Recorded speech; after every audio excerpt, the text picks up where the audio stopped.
charts. Does anybody remember I gave two particular shaded areas on the screens? I gave a price of 40 and 39.10s.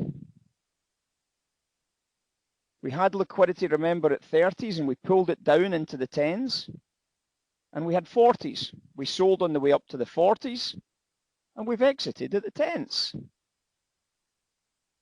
I mean, you can't make it up, Paul. I mean, you've obviously seen it. You've obviously seen what we were doing before it, because you've said yes, because it's absolutely true, right?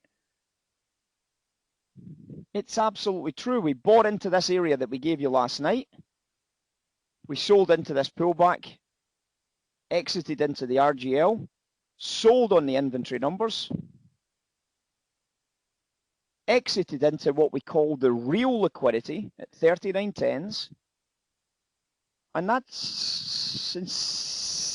sensational. Absolutely sensational, guys. And all you had to do was listen, draw the levels, pay attention, and then execute if you can execute. That is beautiful. From the oil inventories, you've just went from 95 to 10s for a profit of $800 a contract. $800 per contract if you pay any attention. Where did price come off of? Remember I gave you a price of about 67 fair value? Anybody remember that price, 67s? Look at where the price sold off from. 67s. The sell price was 66.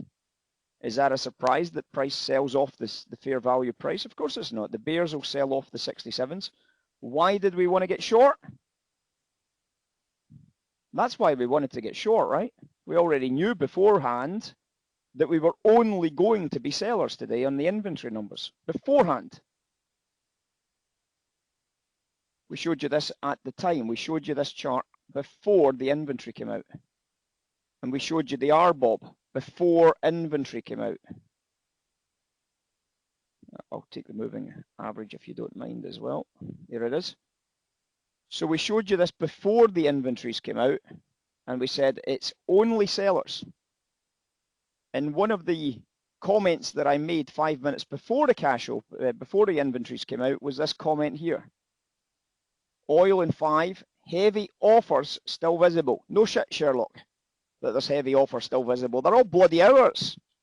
They're hopefully yours. But there's offers visible. There's offers visible, which means the market's selling. And this is the reason why the market's selling. It's all there before the release. And when the release comes out, and it farts about doing nothing and then it rallies, we should be getting short. We should be trying to work into any type of liquidity on an uptick to get short into that price. And obviously the takeaway from that is just absolutely delicious. Absolutely delicious, guys. You might say, it's not visible, Ray. It's not visible, Ray. I can't see that. I can't see that. Bollocks. Usual excuse bloody culture. It is visible. There it is right there. Does anybody not think that liquidity at 80, 94, 95 is visible, guys? Is there anybody that can't see that size? Is there anybody that doesn't know that that is called liquidity at those prices?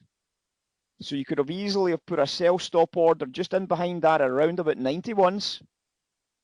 Seen the big volume building here, know that there's big volume at the zeros and 10s and above.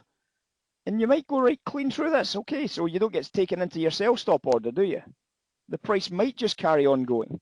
Well, that's okay, because your sell stop order is still sitting at 91s. And you don't get taken in.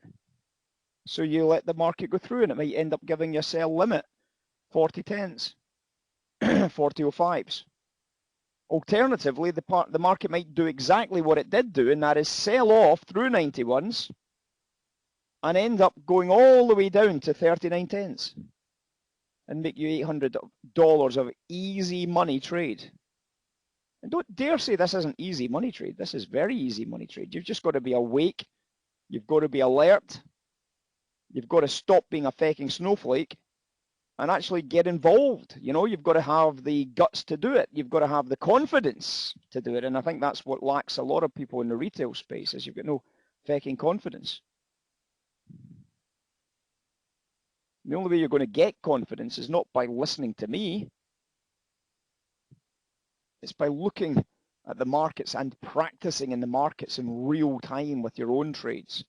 Practice, practice, practice, practice, so that you're very well versed in seeing stuff as it's happening and pressing buttons as it's happening. That's why when you think about me in my world, I'm doing business and I'm talking and I'm tweeting and I'm showing, and I'm still able to get a trade onto Sierra charts that still makes money, even though it might be 2 or 3 seconds later.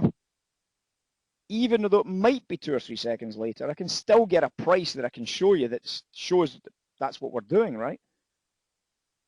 And it obviously always is 2 or 3 seconds later. Sometimes I just don't get the trade on. I can't show you the trade, or if I do show you the trade, it's 4 or 5 ticks worse than you could have got yourself. So, but if I can do all of that at the same time, why is that the case? It's just because it's the drilling, it's the well-drilled nature of being in the markets for nearly 40 years. For you guys, if that maybe are just starting out, you've got to get to that point. You've got to be able to drill yourself to the point that you're not making mistakes and you're not making stupid, daft things where you're buying instead of selling and putting the wrong stop in place and the wrong. You've got to get so familiar with the platform you're using.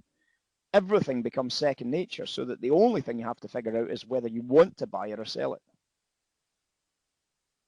Whether you want to buy it or sell it.